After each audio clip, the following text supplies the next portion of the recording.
salm y byddai'n hoff iawn ohoni hi unrhyw amser o'r flwyddyn, ond yn arbennig felly i'r adeg yma, yw salm 121, sydd yn ffefryn i ni gyd wrth gwrs. Codaf y llygaid i'r mynyddoedd o bledaw cymorth i mi. Daw fy nghymorth oddi wrth yr arglwydd. Mae ysgolheigion yn dweutho ni bod pob modd i gyfieithu daw fy nghymorth yn ddaw dy gymorth. Ac mae hynny'n awgrymog iawn. O blegyd mae hynny'n golygu nad monolog sydd gyda ni, ond dialog. Nid un yn ymresymu ag ef ei hunan, ond un mewn sgwrs ag un arall. Ac wy'n credu fod hynny'n braf. A pe bawn ni'n digwydd bod yn Sais, a chyfeirio at y salm fel salm 1-1, wel fe fydde hynny'n gwthio y syniad ymhellach fethon fydde fe. Mae yna un ac un yma. Mae yna ddau yma'n cyfarch ac yn trafod taith i Jerusalem, siwr o fod.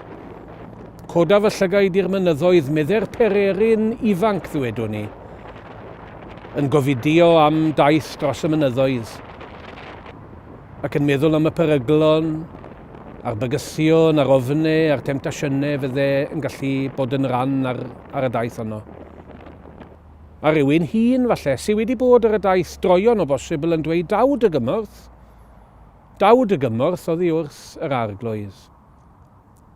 Wy'n hoff o'r syniad yna o sgwrs.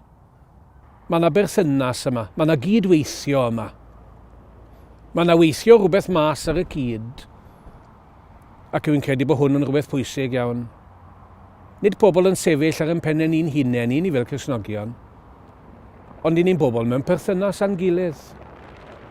Yn dyw'r gair annibynnol, fel y byddwn ni'n aml iawn yn ei ddefnyddio fel annibynwyr yn gallu bod yn gamarweiniol. Fel pe bai ni'n gallu bod yn annibynnol llwyr oddi ar ac oddi wrth bawb a phopeth. Nid felly ni'n deall yn hannibyniaeth nag efe. I ni'n perthyn, i ni wedi cael yn dwyn yn Iesu Grist i berthyn i'n gilydd fel unigolion, i fod yn gorff o bobl, fel eglwysi oddi fewn i gylch a gofalaeth a chwrdd ac undeb. Ac mae hanfod yn bywyd ni yn y berthynas yna, perthynas ydi hanfod yn bywyd ni. Sut i ni'n wynebu'r mynyddoedd? Sut i ni'n wynebu'r bygythion? Sut i ni'n wynebu'r ofnau? Daw fy nghymorth, a wedi clywed rhywun arall fel y salmydd yn dweud dawd y gymorth. Yr unig beth wy'n sicr ohono fe, ac ei chythen sicr ohono fe, ac mae'n dda bod ni'n cael atgoffa'n gilydd fel hyn. Bydd yr arglwydd yn gwylio yn mynd a'n dod ni. Leni to, fel mae e wedi gwneud eriod, fel y gwnaeth e, yn gwylio'n mynd a'n dod ni, yn nawr a hyd byth.